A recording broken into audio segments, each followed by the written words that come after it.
Hey, this is episode 22 of Sports Debate Tuesdays, brought to you by Beach Volleyball National Events. Come play with us. This is also brought to you by Endless Summer Beach Volleyball, one of the best beach volleyball clubs in America, a family that plays together, stays together. It's also brought to you by NY Varsity Sports. That is me watching you.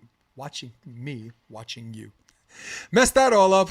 We ain't getting paid, Rob. The episode 22, Robbie, starts right now.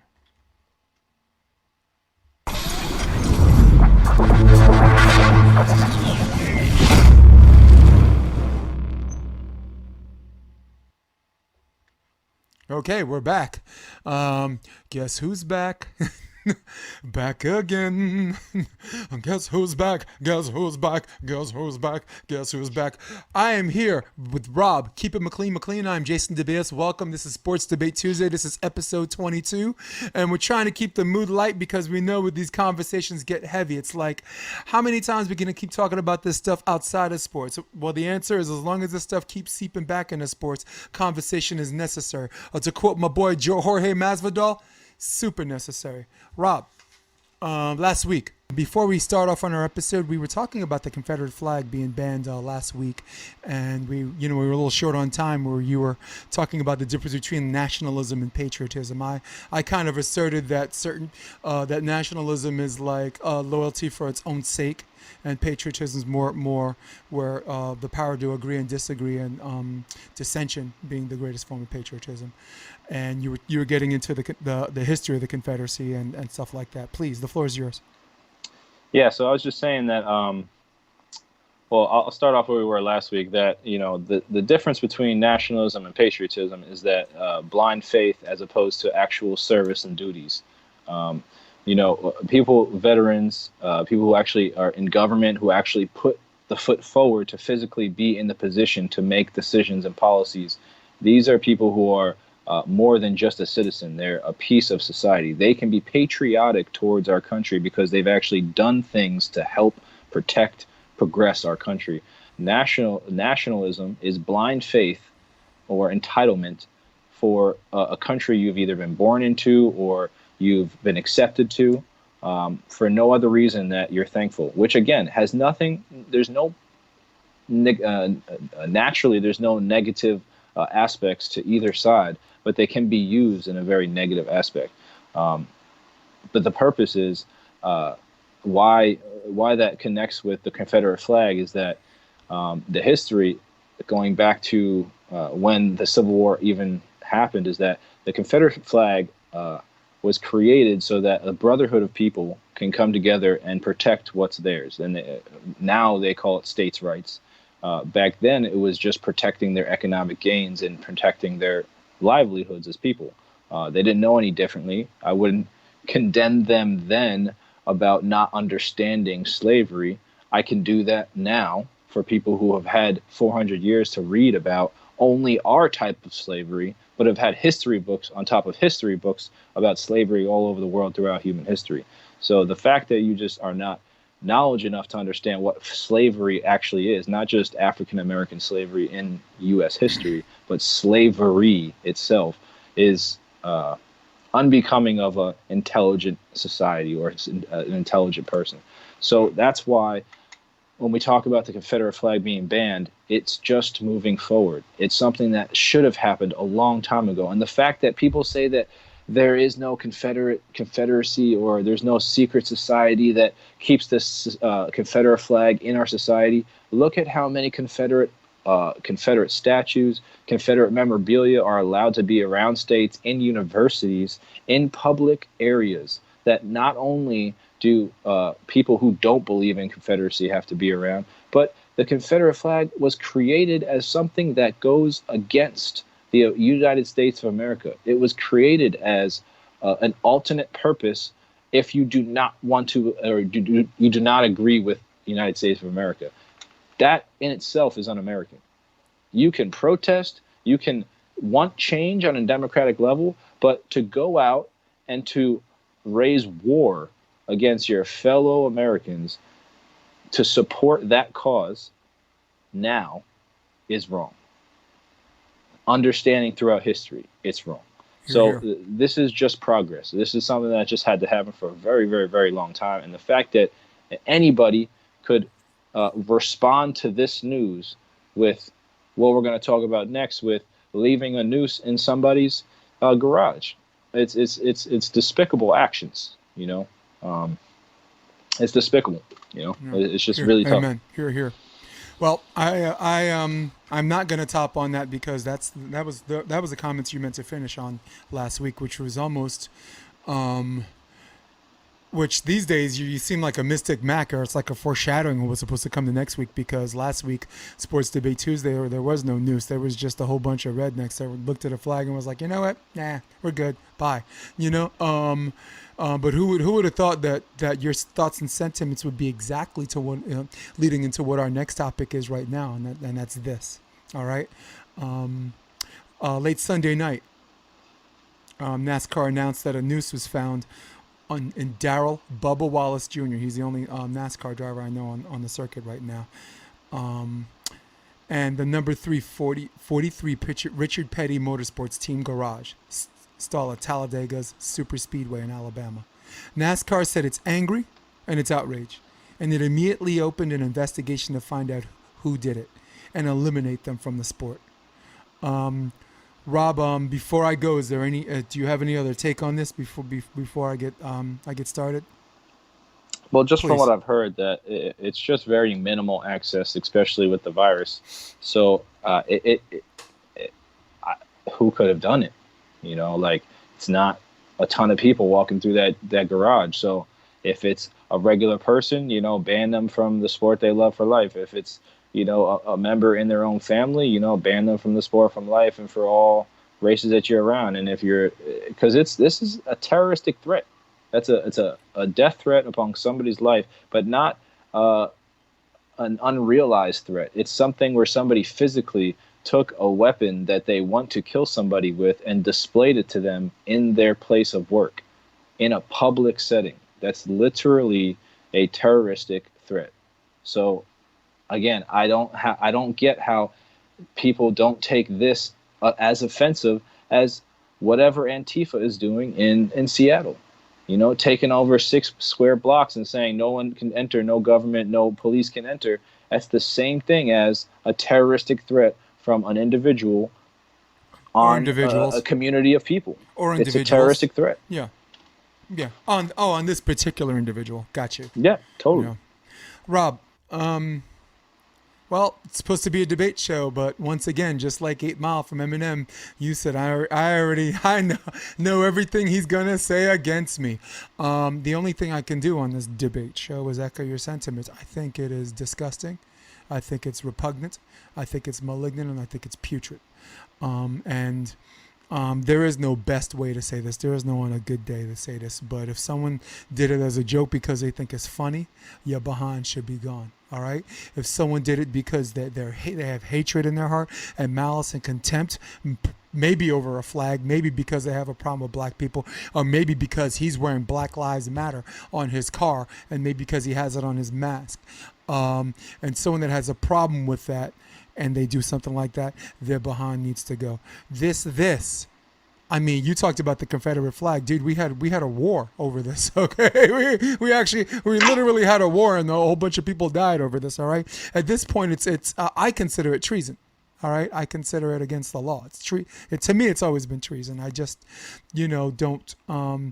I have ignored it for a long time, just like other African Americans have ignored it. Rob, I mean, anyone who's watched, I said last week on my podcast, anyone who's watched the Dukes of Hazzard, singing just the good old boys never mean no harm. It was a fun show, great actors, and this and that, and but really, the problem, the reason why no one said anything about the flag is because it was hidden in plain sight. It's right in, it's in front of us all the time, so much where it's just like you don't see it, right? The General Lee on the Dukes of Hazzard had a big old Confederate flag. The name of the car was called the General Lee, okay? And the horn was the horn's basically Whistling Dixie, which I don't know the correlation, but that's to some people, they represent the South. They love the South, and there's a generational people that ignored that point, just like African Americans have. There's some African American people that see that flag and they get immediately offensive, but there are a ton of African American people who did not bear that responsibility, that have not only seen Confederate flags in NASCAR but watched that show as religiously as me. I have friends that's like, oh, I never watch that show. Black people don't watch that show. I'm like, shut up, okay? Because that guy that made the song, Look at Them Girl with the Daisy Dukes on, he wasn't talking about a piece of chicken, all right? He wasn't talking about rabbit ears. He's talking about a character named Daisy Duke who wore some denim shorts up the crack of her ass, which were so sexy that it's named after her, that they made a song about, okay? So it's something where we collectively have to be responsible for it, all right? White people have a black problem, but black people right now that had a black problem are now awake on it. And now, for this and only the subject matter, because this is supposed to be a sports debate show, but which, by the way, sports is supposed to take one of these things and bring all of these races together and make beautiful mulattoes like you, okay? And me sometimes. I don't know. I'm not feeling pretty today. And sports is designed to bring us all together, and yet here we are another week talking about how the act of one or many are making this divisive. But I think they got to go, and I think there has to be a law that anyone that does something like that is automatically a hate crime and is a minimum 3-year, make it a federal crime and a minimum jail sentence. This way, teens that think it's funny don't do it. People that hate that think it's funny don't do it. People that do it out of pure hatred don't do it. People that threaten people's lives don't do it. Go ahead. Sorry. Even on a more global level, hockey as well as soccer or football, European football, has some of the worst fans, especially in some of the different countries that we have in this world. So this is not just an American issue. I think it's just a have and have nots. I always say this is a class issue before it's a race issue, but this is where we're going to start the conversation, so this is where we're going to go forward. And it is, because if you look at the protest, right? You look at the protest for this gentleman who died in Minneapolis. It's most of the time it's just in the region. Sometimes it hits national news, and then New York does something, LA does something. Man, it's in the UK. It's everywhere, and it's Paris, in so many languages.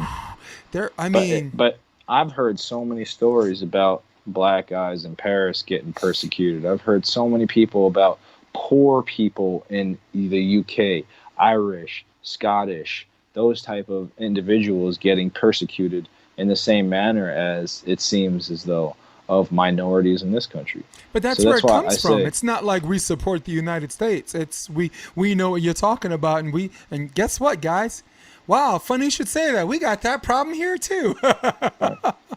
So, and it's different in all countries. That's why I say it's a class issue, because if you call it a race issue or you call it a color issue, then when it's a white person that gets cracked over the head, then it's like, oh, well, you don't care about us. That's nothing to do about that. It's different. Like, a white person in this country is different than a white person in South Africa, is different than a white person in UK, is different than a white person in Russia.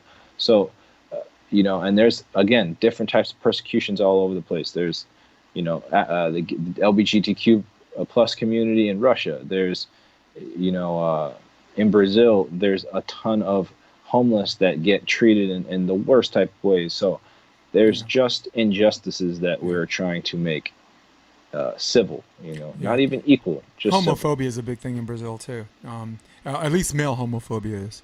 I don't think they give a damn what two women do with each other. But true. That's true. Homophobia, right, is a big thing in Brazil. And something else before we move on to our next topic, because this one is not a complicated thing. This is actually when people just step outside of themselves and look at it from the outside, and it's a pretty simple thing. Someone put a noose. It's racially insensitive. It's derives from a place of hate. Or on its best legs, blatant stupidity, and they got to be dealt with. First of all, they got to be gone as a best case scenario. Worst case scenario, they should go to jail. This this nonsense is not funny. And in light of the fact that these garages are always the secure places where only X amount of people are allowed in and out. In light of in our current climate with COVID, that size of people has gotten even smaller. Yeah. Who is it? Yeah. Who is it? Big up to NASCAR for not trying to cover this up either. To my understanding, Bubba didn't even know. His name is Darryl Bubba Wallace Jr., and he didn't know about it. Somebody else found it, and they're like, nope, this is going to be put out on Front Street. Because last week we were talking about how, we were racially insensitive, and now we're woke and we're aware, and we're just trying to bring everybody together, bring some fans together, and do what every sport is, in my opinion, what every sport is designed to do. Take everybody, regardless of your race, regardless of your sex, regardless of your political ideology, and just bring us all together. Okay, sports is supposed to be a form of escapism. It's supposed to be cinematic and dramatic sometimes. It's like watching a movie, for Christ's sake, sometimes. And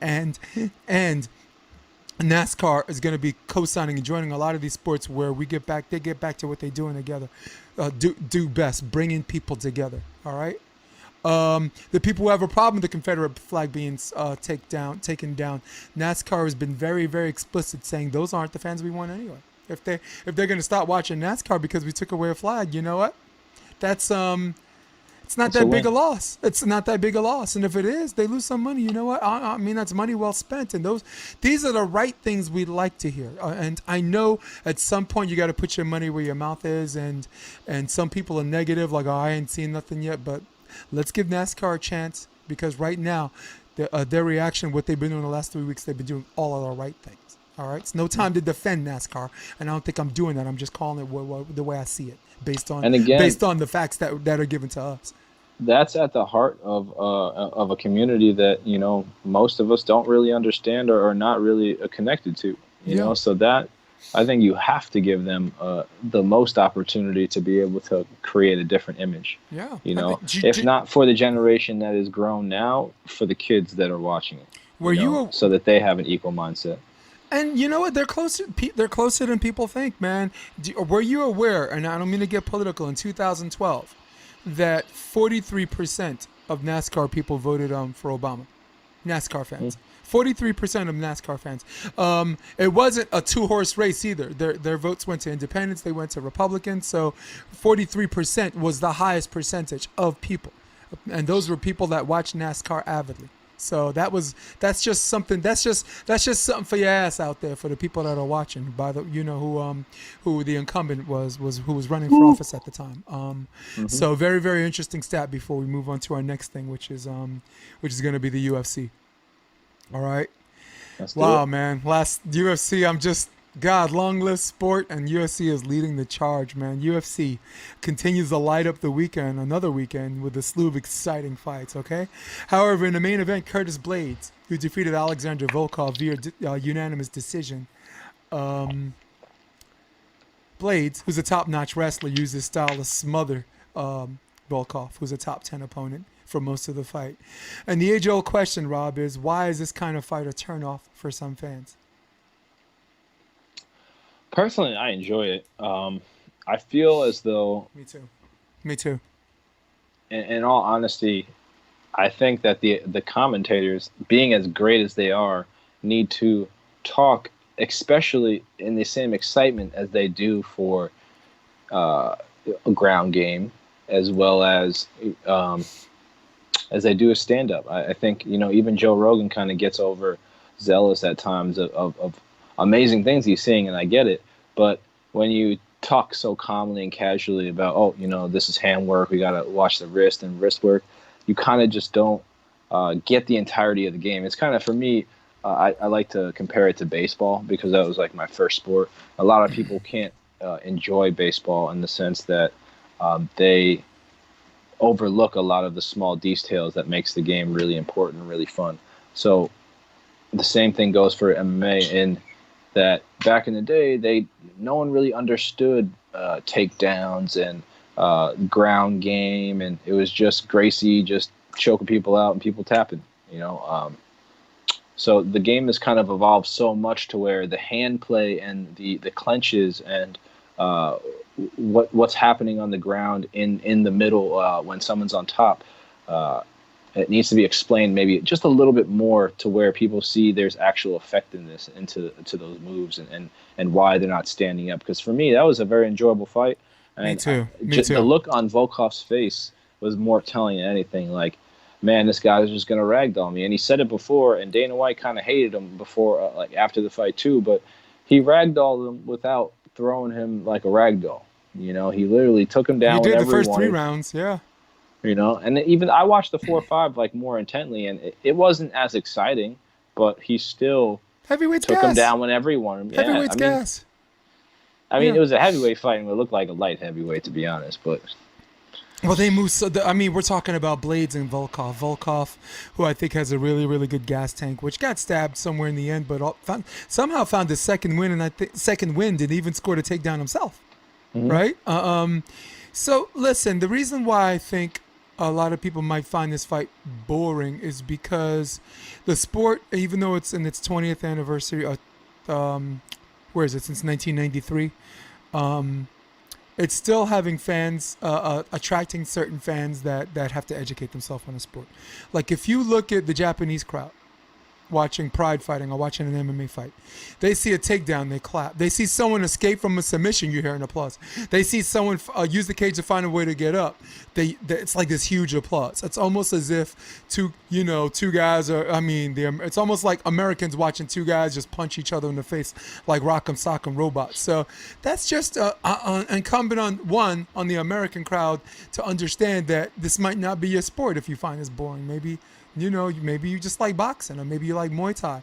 Maybe you just need to go out on Friday night in Oklahoma and watch a couple of alcoholics just shut their eyes and bite down and swing wildly. If that's what gives you your rush, that might not be the UFC might not be your sport. And now, Rob, I'm not defending wrestlers who lay and pray, okay? Because that's not what happened in this fight. Blaydes wasn't laying and praying. He was looking to ground and pound. He was taking these small breaks, but at the same time, he's looking for an armbar. He's looking for an Americana, looking for a Kimura. He's looking to see if Volkov gets his back. So it was an interesting game of chess. And me is I refuse to say I'm too close to the forest to see the trees. No, I am a person who watches MMA like a football fan watches football, right? Some football fans, they like defensive games because they like. Some football fans like to see the guys run the ball instead of just throwing these 50-yard bombs. So in this lightning in the bottle group of sports fans, sometimes they're gonna be matches like that, and if you don't like it, that's fine. Don't buy the ticket, because there's a whole bunch of people that will. So I'm defending Blaydes on this one, especially against Dana White. He's like, oh, you said you're gonna ragdoll. I'm like, he kind of did. These are other than heavyweights. throwing him around, like he literally ragdolled him everywhere. Yeah. Let me tell you something. Do you know what would have happened the 5th round if these guys stood? Their arm speed, your muscles need oxygen. Their arm speed would have been so slow. It would have looked terrible. Did you see Kimbo? You see Kimbo against Dada 5000? Oh, yeah. I don't mean to go that far. I didn't mean to make that leap. But it's right there. Was that a wrestling fight? Right? Was that wrestling? Was that grappling? No, that was 2 guys who were just waiting for the other guy just to touch him so he could fall and get that nonsense over with. All right, listen. And also, the other reason is this is an important fight for Curtis Blaydes. And fans have to realize, if you can't get that person out of there in the first or second round or third round, and if they're finding ways to escape and get up and they're still strong, you have to tell yourself you're not going to finish them. Because if you go for a finish, you might lose a decision. Blaydes is 14-2 right now. His only 2 losses, guess who? Francis Ngannou. One was stopped by a doctor stoppage by a cut, and one I thought was a little bit early, but maybe not, because maybe Ngannou hits him another two times. He might be dead. So, yeah, casuals. To me, my answer is casuals is going to be casuals. Okay, casuals, and I understand the UFC has to attract a bunch of people who don't watch the sport to grow their fan base, but not for the sake of the purity of the sport itself. Like you mentioned commentators. I mean, I don't think Michael Bisping might be the right guy to call this fight. The guy likes to see stand-up action. Yeah, I mean, but again, that's why I'm saying is like it's on the UFC to make their product palatable, right? If they're going to understand that they're like they could just be good right now, but whether they're either reaching out or there's just a new fan base coming in, you want to keep that fan base. You don't want them to leave. So you should be making, because honestly, the commentators, they're not there for the fans that are knowledgeable. In a sense, I mean, it's enjoyable to hear that. It's enjoyable to hear another side of the sport, but that's not if you're a knowledgeable sports fan, you're watching to see what's happening. You don't need them to tell you necessarily what's happening. It's a nice piece, but they're there for the people that don't understand, that need direction, that need something to go on, a play-by-play in a sense. So isn't that what makes Joe so important? Isn't that what makes Joe Rogan so important? Well, that's what I mean. You don't have a lot of Joe Rogans, but I feel as though if you need to, bump up a fight or make a fight, seem a bit more enjoyable, or maybe they don't get the pay-per-view fights and you want put Joe Rogan on it, make him spice up the information around the fight so that everybody can enjoy the entirety of the fight instead of maybe, a Conor McGregor versus Khabib where what's going to happen already. Like, it's literally going to be this or it's going to be that. You don't need somebody screaming out of their ears just to figure out what's going on. So trail a load of casuals. And again, I love Joe. I'll have Joe on any single fight. But I'm just saying maybe the top brass could use their top talent, like maybe a Daniel Cormier at a correct kind of a fight if he's Cormier would have loved to call this guy. one. Yeah, he would have loved to call this one, wouldn't he? Right. Cormier's and a heavyweight too. Oh man. Dominic I mean. Cruz. Hey, I thought he did good. I mean, at some point these guys are going to have to be very good. I think you have color commentators. Sometimes you need a good play-by-play guy to bounce back and forth off. That's what made Mike Goldberg. If you remember him, he's in Bellator right now. John Anik is really good, but and someday, I think as he continues to work, he'll be really good at this. Dominic Cruz, highly analytical, and someday I think he'll be good at this. Daniel Cormier, his personality alone is awesome. And he admits, he's like, I'm glad I got you next to me because he says, he went to the ground. You still talked about the name of two holes I never even heard of, and I still fight, So yeah, I like that. What was your, so my favorite fight of the night, it didn't win fight of the night. I don't think it did. Lyman Good, guy out of New York against Bilal Muhammad. If there was a crowd, I'm telling you, it would have been. That was a fight.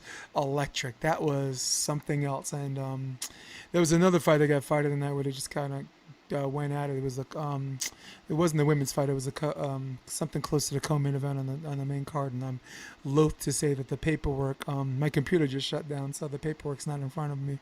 But hey, another good card. And since it was a solid card. Since we're on the subject of it, let's talk about the main event this week. Before we get off, we got Dan Hooker and Dustin Poirier.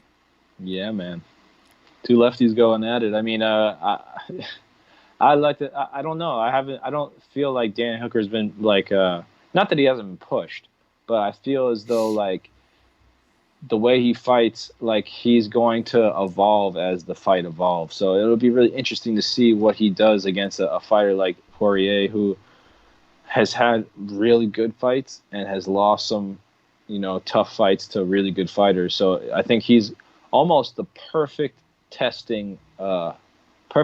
fight for any top flight person in that division. Are you a top 5 fighter or not, Dustin Poirier? It's going to be a barn burner because Poirier, where styles make matchups. Okay, he got starched by Conor McGregor. And if that's the only thing the casuals remember, I say good for you. But this is the same guy that beat Max Holloway, all right?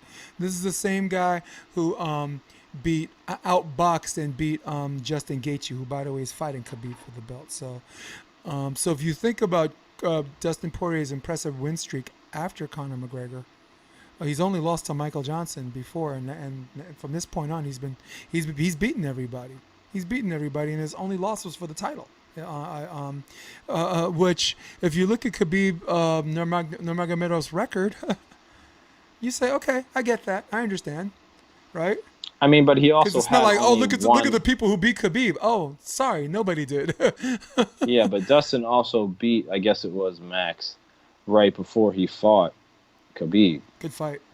right? So it was like he was kind of coming off of like two training camps, which is fine. You know, that's what you like. That's what fighters like to do. Activity. But you're game planning for two totally different fighters, like two totally different fighters, and the second one being one of the best fighters probably of all time. You know, at least top 5 all time. And I mean, even top 5, top 3 in the division, you know, all time. Like, you're fighting an all-time guy. I just think he needs more of a camp than, you know, however long he had. I just don't. What it seemed like to me was he had a game plan enough, and this is all I'm saying about that fight. He had a game plan enough to win, or to neutralize Khabib, but not to win. Agreed. You know. Yeah. So. And eventually, Khabib grows that third and that fourth and fifth arm, and you're doing 2-hand fighting, and then all of a sudden it's this third hand that comes out and chokes you. It's crazy. So the ESPY Awards were Sunday, all right, and they were more inspirational than like individual awards. I watched as much of it as I could, and when I saw that they weren't actually giving out awards, the team awards, I decided to do my own thing just for the sake of the show. So Rob, I want you to give me who your most valuable player is for the NFL, NBA, Major League Baseball, UFC, and FIVB, Federal International Volleyball, beach volleyball. Ooh. Like SPs, like, you know, talking about like man of the year, or like they're just the best. RSPs. We call them the Jespies. the STDs.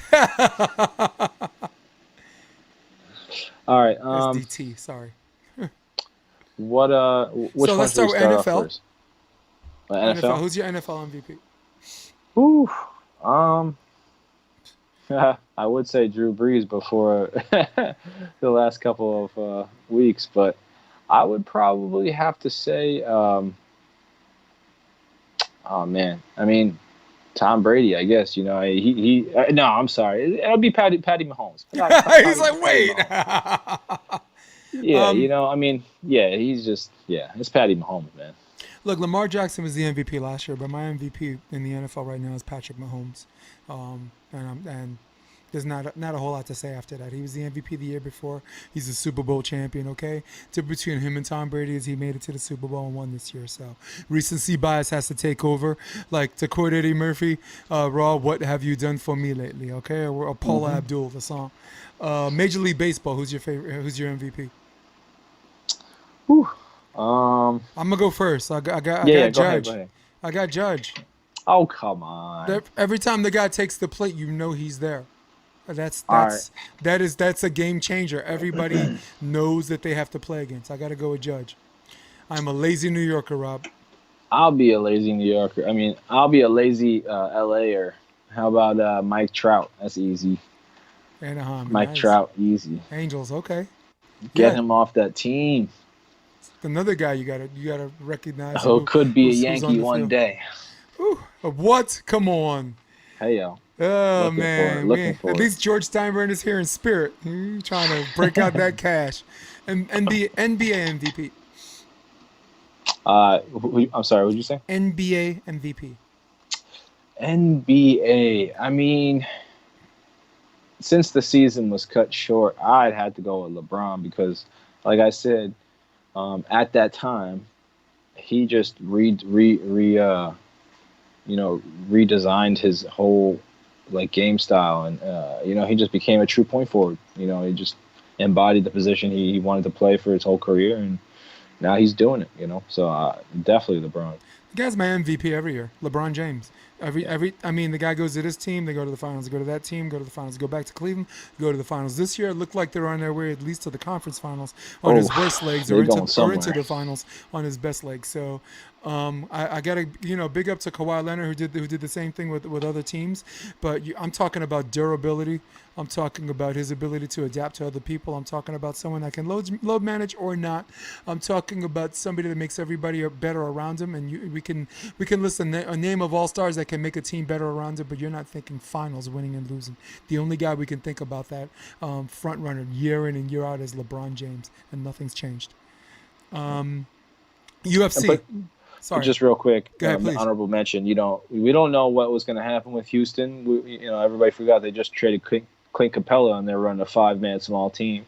So there was that, and there's also Kawhi Leonard, like you were just saying, who just won that championship, just being traded 1 year after. I just think it's just not enough time for him. Can't be ignored. And he also got just traded to another team with Paul George, who had barely played like the year before. So there's a lot of people who could have been in that too. So I just wanted to say that because I'm not always a LeBron guy. So I don't want people to be like, oh, these guys are just LeBron guys. No. I put a lot of, not hate, but I put a lot of facts onto people trying to talk down Jordan in LeBron's name. So exactly. And for people listening, yeah, for sure this year. And Rob, for people listening to the show, if memory serves me correctly, I believe I picked the Clippers to beat the Lakers in the conference finals. So I mean, he's my MVP, but I my gut tells me the landscape is changing. I mean, Paul George, this guy's load management, and George was injured a lot of the season anyway, so the chemistry might be missing. But I think with the number of games that they're playing going into the playoffs, that's plenty of time to get their stuff together. Who's your UFC MVP? UFC MVP? What would you say, like, this past year, ESPYs? Jorge Masvidal. How could you not? I mean, he just had a year. He had a year of all years, But I also could second that with Henry Cejudo. I mean, as much as I dislike him, he wins. So, you got to give him credit where credit's due, and that's all I'll give him because he's annoying, to say the least. But he's admittedly annoying. It's not like he's... Yes. There's some people that are oblivious, or they just think whatever. He's like, no, I get it. Some people, some people like me. Some people don't. My MVP is Amanda Nunes. I mean, she's still a year removed from starching Chris Cyborg, and she's been a defending champion, and she's been in all the Modelo commercials, and she's finally getting her shine.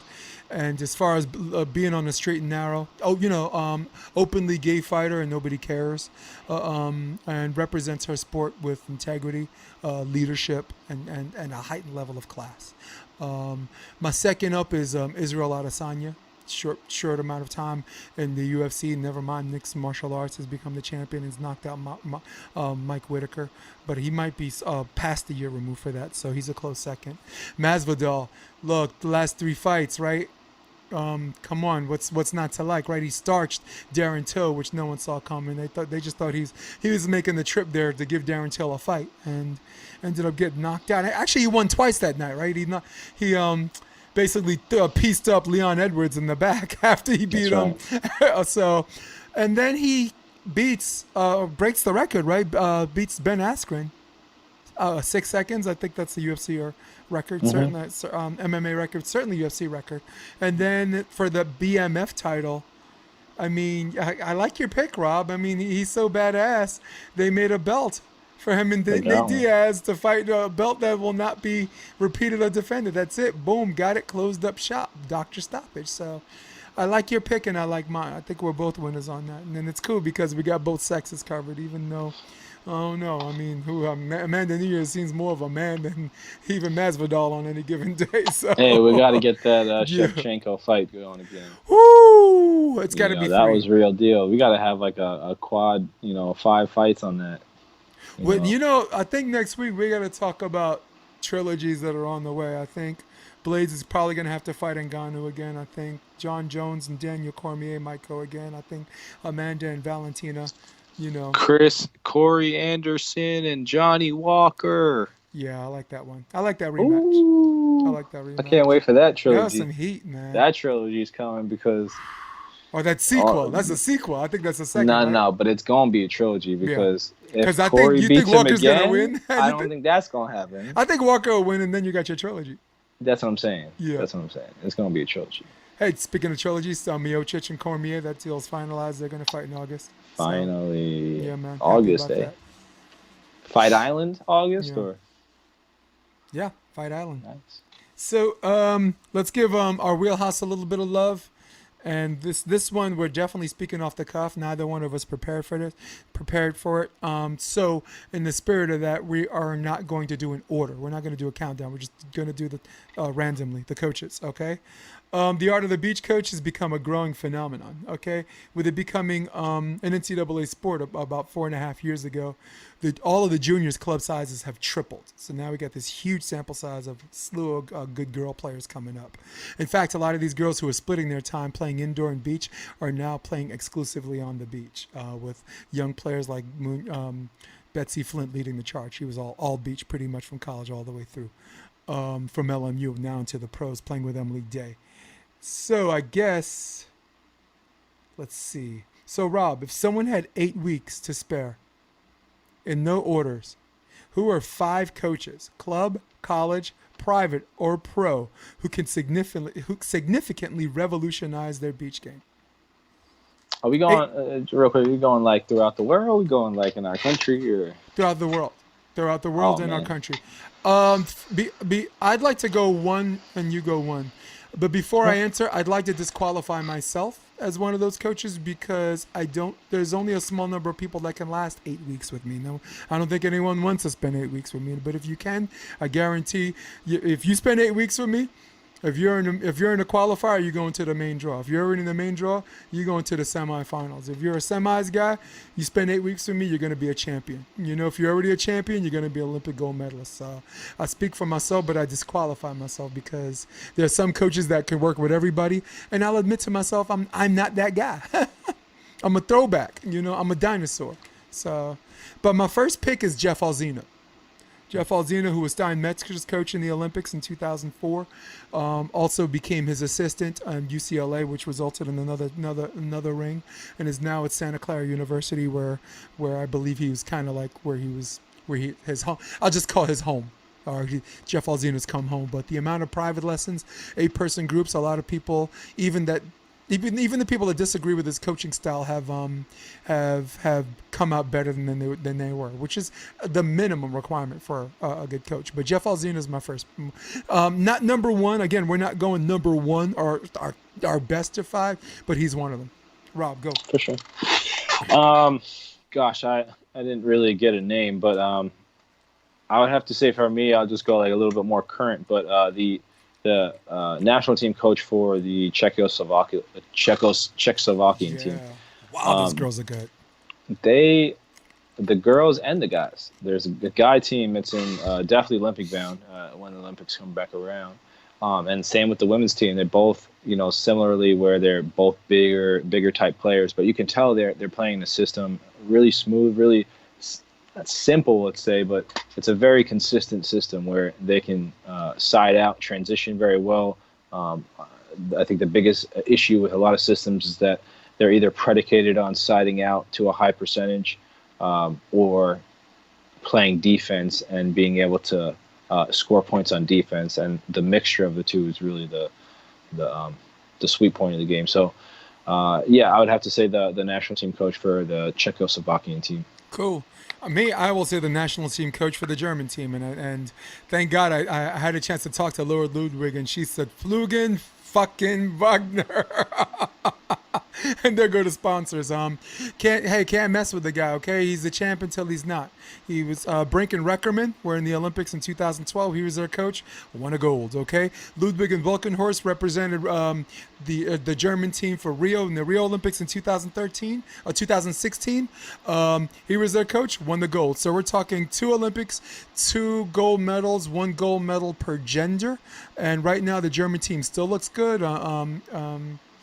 Labrador, so many of these good girls. Volkenhorst is retired, and so many of these relative unknowns, so much we can't even name them right now. The cream rises to the top, and if you look at the World Championships and all the 4-star and 5 stars, there you go, there they are. He's one of my picks. For the other one, I'd have to say probably Steve Anderson in Canada. Here's another guy who did a ton of research and tried to put a lot of research into implementation, and it really shows. I mean, the Canadian side on the women's and the men's side are both far improved from the last 10 years, and they have a top women's team right now that are in the lead to win the Olympics again when the Olympics come back around in Sarah Pavin and Michelle Jimena Paredes. So it's that's definitely a place that you would like to go. He has a lot of information online. A lot of it's a bit more older now, but yeah, I definitely have heard great things and seen great things from that program. So. Right. Yeah, hey, so we're up to number 3 right now, but not third on the list, just simply a number 3. Pompeo Mercadante. Pompeo was Jose. Pompeo Mercadante is he's a club coach, he's a private coach, and he's a professional coach. And he was Jose Loyola's coach when he played, and now these days,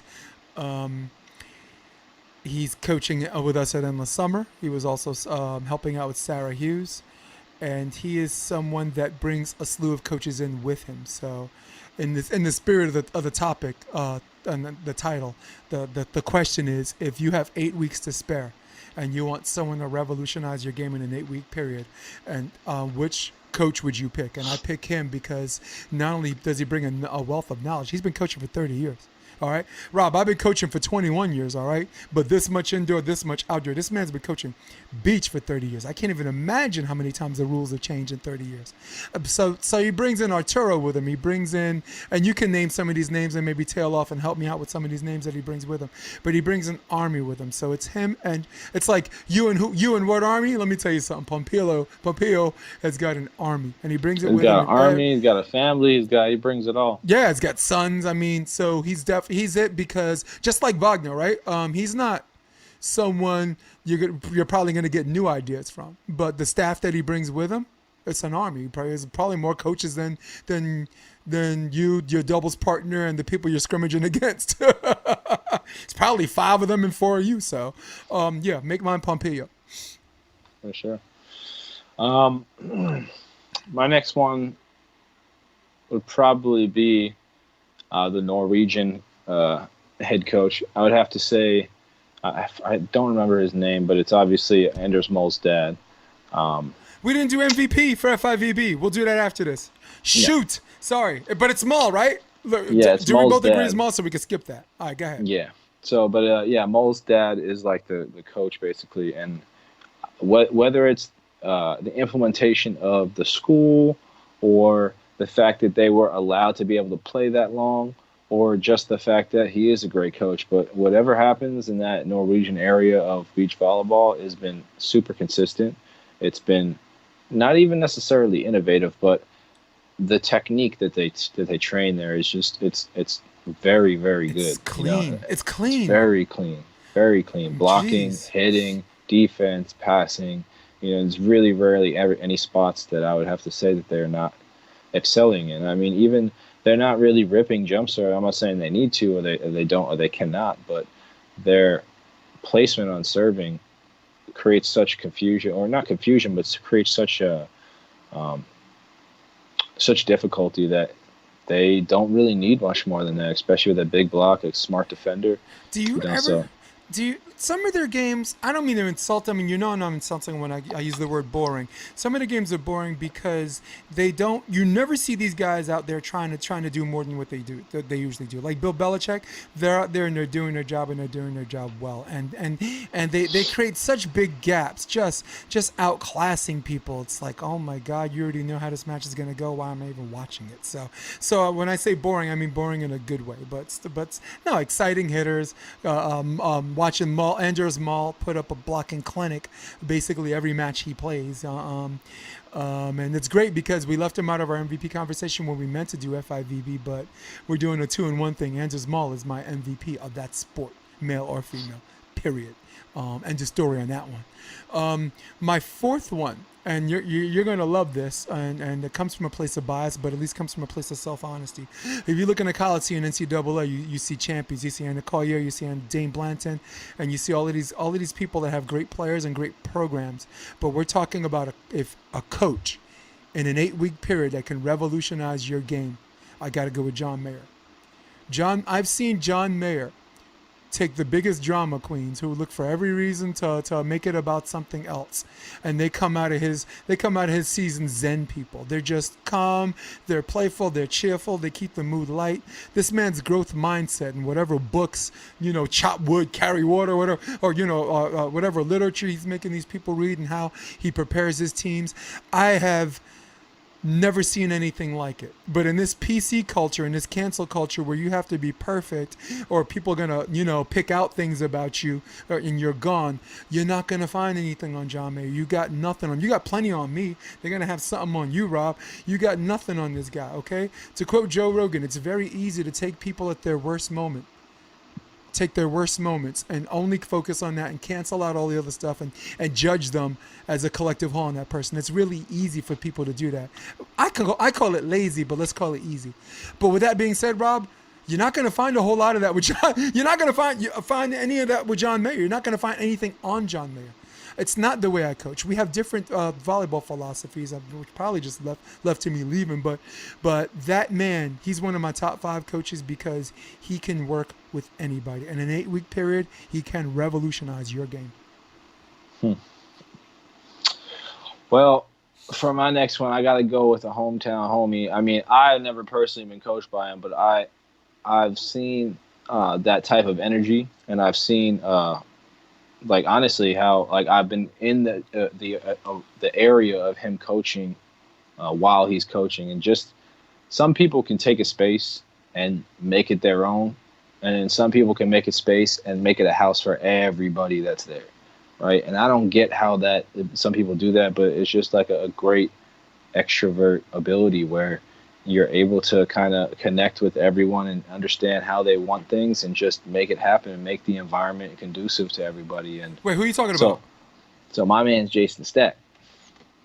Can't go away from that, man. Stack? Yeah, man. Okay. Justin Stack, baby. Oh, Justin Stack, yeah. Oh, yeah. My God. Whoa, I'm so glad. I hope he's... Justin, I hope you're listening to this. I swear to you, I did not put Rob up to that. I did not put Rob up to that. But that is a hell of a pick. My God. Are we talking about 8 weeks, about a mindset, about changing who you are, about being something, different, So got to shout out to the homies back in the East and, hope he's doing big things. What the hell is this? Is this episode y'all must have forgot? I can't believe you got to him before I did. I can't believe that. Oh, I can't believe that. I just wondering if he even wants to coach anymore. I just think sometimes you get caught up in all the red tape and the administrative nonsense, and with what happened at Coker College with him and with Allison, his wife. And just the politicking where the only safe place you can be is actually in season on the sideline coaching. And when it's over, you're like, oh my God, here we go again. Too bad I gotta leave and actually deal with BS that I don't want to deal with. It has nothing to do with coaching. But Justin Stack is an excellent pick. Rob, my last pick, my 5th pick on this is Rob McLean. I like once again. And he's gonna shake his head, but I don't give a f. Once again, the question is, and I'm gonna read it because I think I'd be getting it wrong. If someone had 8 weeks to spare, in no order, who are 5 coaches, club, college, private, or pro, who can significantly revolutionize one's beach game? I say Rob McLean, and I will tell you why. I have never seen someone at this age, in this age category, that comes to the beach, that comes to the court to meet his players, whether it's a private lesson or whether it's endless summer or whether we're doing co-op practices, that just commands respect. This man's Rob McLean speaks in this low, almost monotonous, a monotone type voice, and everybody leans in and listens. And when they listen, they don't regret it because all the information they're getting is worthwhile.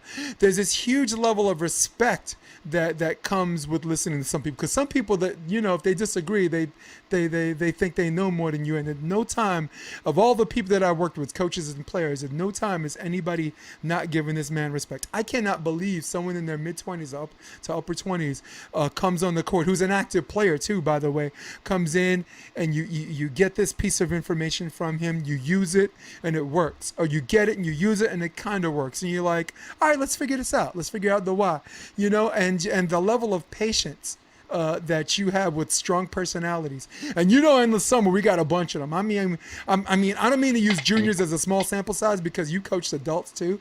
My 5th guy is make it Rob McLean. Appreciate it. Caught you by surprise. You got me. That's for sure. I got you first, though. Damn it. But listen, so all the reasons I gave you are the reasons I disqualify myself. I can't. I don't get along with everybody. No, I'm a throwback. Oh man, for my last one, honestly, for me, I'm gonna go with like Anna Collier, because Yes. I Yes. maybe not to the extent, but I understand where she's coming from, especially being around the SoCal, the Southern California kind of atmosphere. USC being like that school to go to in any sport, just because of the funding that the athletics really get. It's like you're treated like kings there. So, But she's a complete beautiful package. campus. Yeah, again, it's in the package. It's all part of the plan, She And is.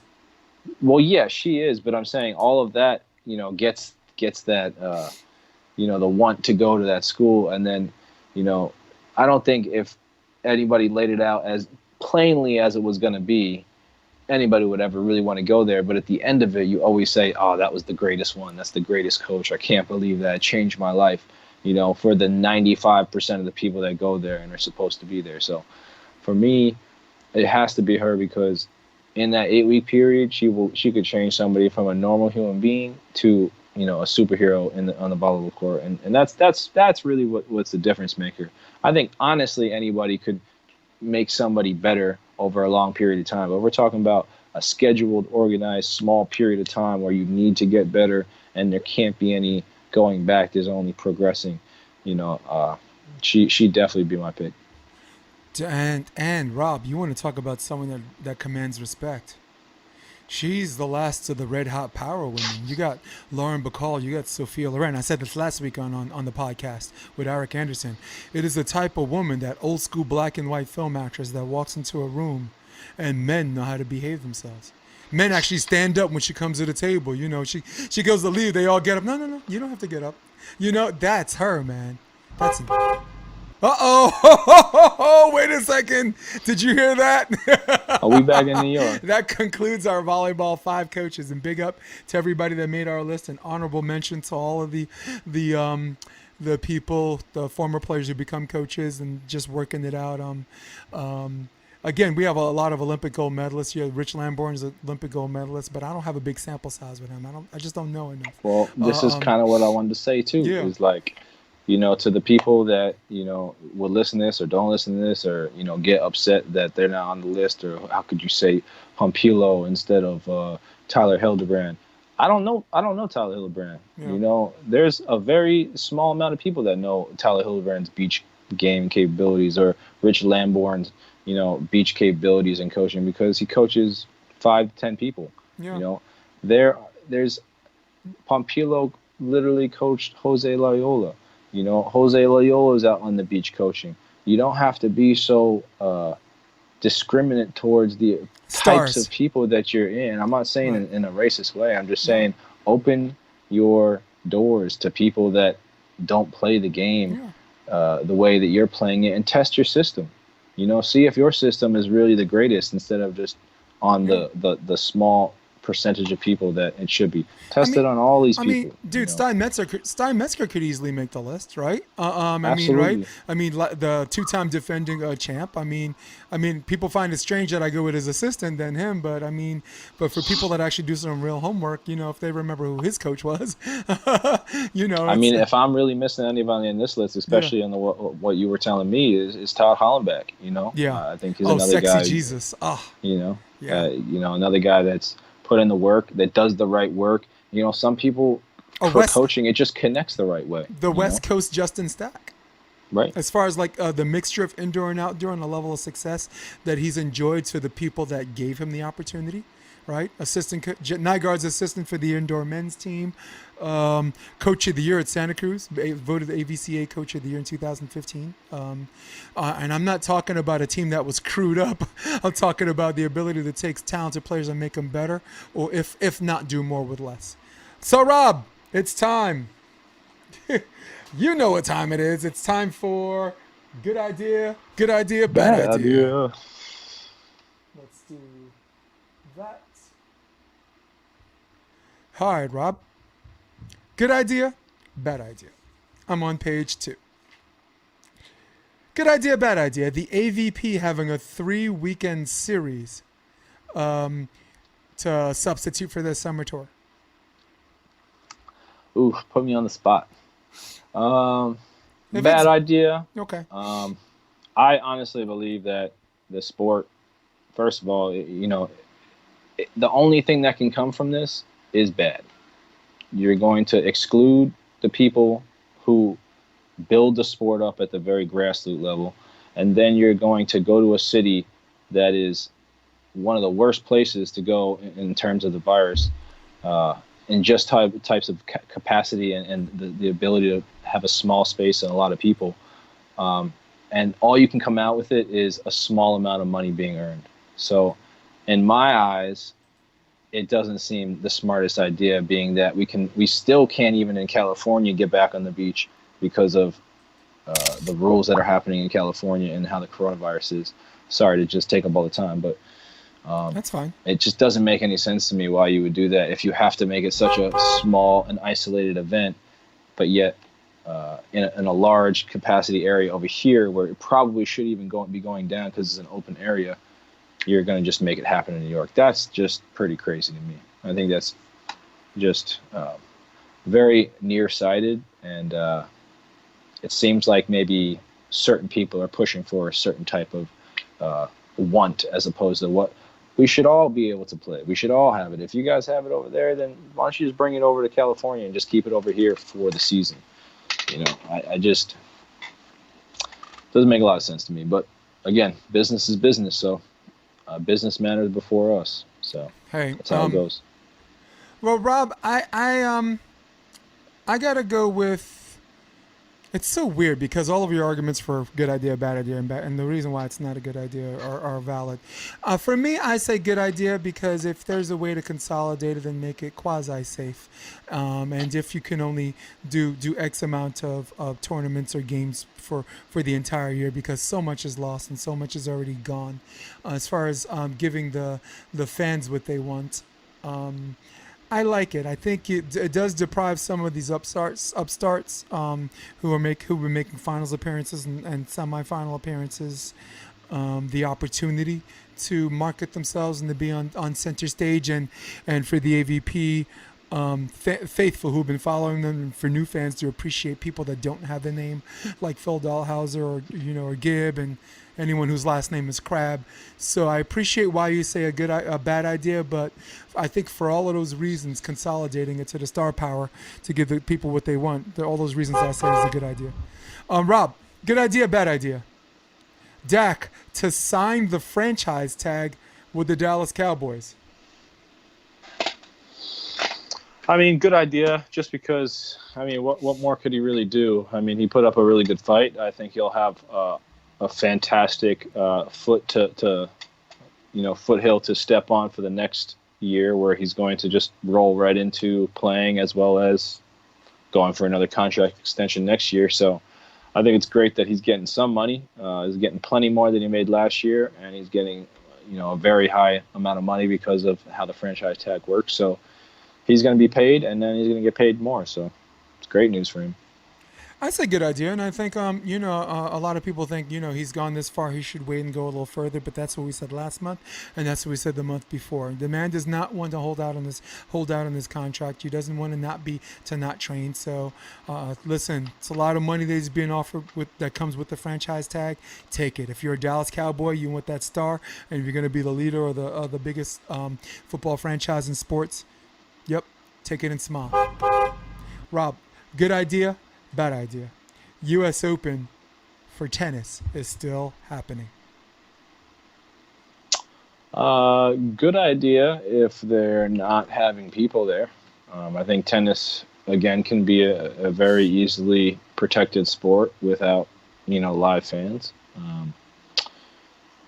Just the biggest part is if they're going to be able to, social distance, and even I think 50% capacity is definitely a possibility in most live events, especially in a live event that's in an open area like tennis. So in the U.S. Open. So yeah, I think great idea. For me, I say good idea, even though there are some players within the top 20 and top 10 that have already tested positive for corona. But in light of the fact the U.S. Open is in September, I don't know if that's going to make them withdraw from the tournament. I mean, we're in June, for Christ's sake. So I like the idea because as far as safety for the sport, you're not going to be any safer than a referee being above and away from the players. You're not going to be any safer than the players being yards and yards away from each other. You're not going to be any safer than the color commentator and the play-by-play person in a literal bunker. So, Rob, good idea. Okay, Rob, good idea, bad idea, and I'm going to have a little fun with you.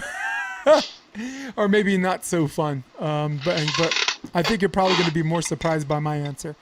Good idea, bad idea, Rob. Flying the Confederate flag via airplane over Talladega.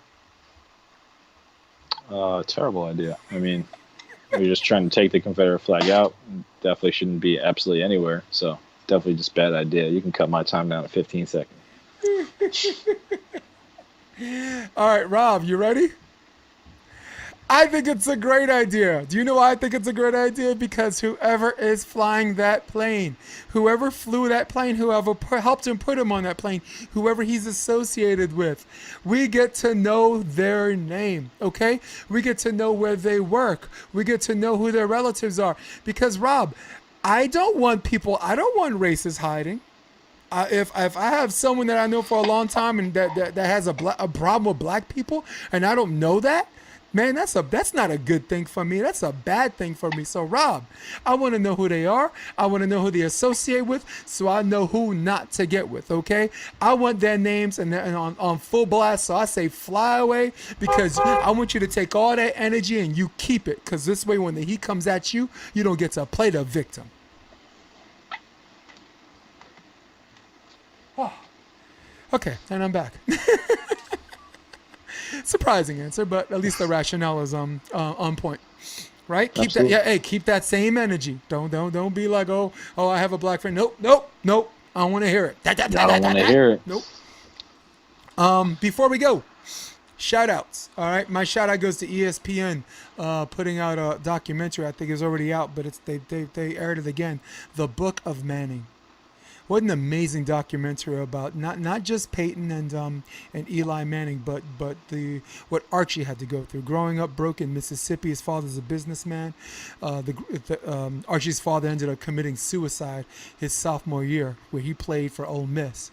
Played for his father was a Giants fan, so they watched all of the Giants games because the quarterback for the Giants at that time graduated from Ole Miss. So think about how everything comes full circle. His father's a football fan, got him into football, and he ended up playing for the same school that his father was a fan of. Think about Eli Manning playing for Ole Miss, right? Think of Peyton Manning not playing for Ole Miss, which, by the way, created a lot of enemies from Archie when they find that his father's going to be a volunteer. So I want you to appreciate this guy and his hard work, and him ended up having to play for the Saints, who they called the Aints back then. The man was literally running. You want to talk about mobile quarterbacks? He was the Michael Vick back then, and I didn't know if he was just evasive or to score, if he was literally just trying to not get hit all the time. Never had a winning season, but ended up having two sons that were raised the way you should be raised. One of the sons said, when my father came home, you never know that he lost a game. He checked football at the door. You never know if he even won or lost the game because we knew when it was time to be a father, it was time to be a father. And in no time, because a lot of people want to mold and shape their kids into being these elite athletes, at no time did he make his kids play football. He says, you go out there and you're going to play baseball, play baseball. The kids wanted to play football to honor him because of the father he was. And I want to finish with this. If I told you that I had two sons, the rarity of having two guys with the same last name that get to play Division I football in college, that actually somehow get into the NFL, that somehow, some way both become the number one draft pick different years, that somehow, some way have a winning record on their teams, that somehow, some way get their teams to the playoffs, that somehow, some way get their teams to the Super Bowl, and that somehow, some way the Super Bowls happen to be back to back per brother, you would have told me I was crazy. You'd be like, Jay, buy me a lotto ticket, because with those odds, if you win, I'm going to be rich. Floor is yours. Yeah, no, I mean, it's crazy to think all that, and neither of them were very good athletes at all. So, yeah, No. it's pretty crazy to think that. No, I mean they were good athletes at the high school level, but college and And that's it. where it was, yeah. Yeah. Michael Strahan once said that they played a game in England, I believe against Miami, and they did a quarterback keep or like a bootleg play, and the entire world was fooled. The entire world was so fooled that Eli was running the score, and Michael Strahan was like, I watched him. I went to the back. I got a drink of water. I came back and he was still running, and I'm like, he is the slowest guy ever, and he is the more athletic of the Manning I brothers. know. Peyton was the worst. I don't Move think they like had a rating on molasses. Manning for that. So that's my shout out. Anything else you want to say before you leave? All good, man. All good. I like it. I think you said it all in the beginning, man. Yeah, Rob, for very, real. very good opening, man. So, hey, that's it, people. I had enough of you, and I think I speak for my man, Rob McLean, keep it McLean, that he's had enough of you too, okay? For all of you watching at home, for all of you online with your iPhones at Starbucks, of course, social distancing. For all of you on your desktop, because that's how us old school people do. We rule the world. For Rob, keep it McLean, I am Jason DeBillius. I'm about to say hit my music because we're out.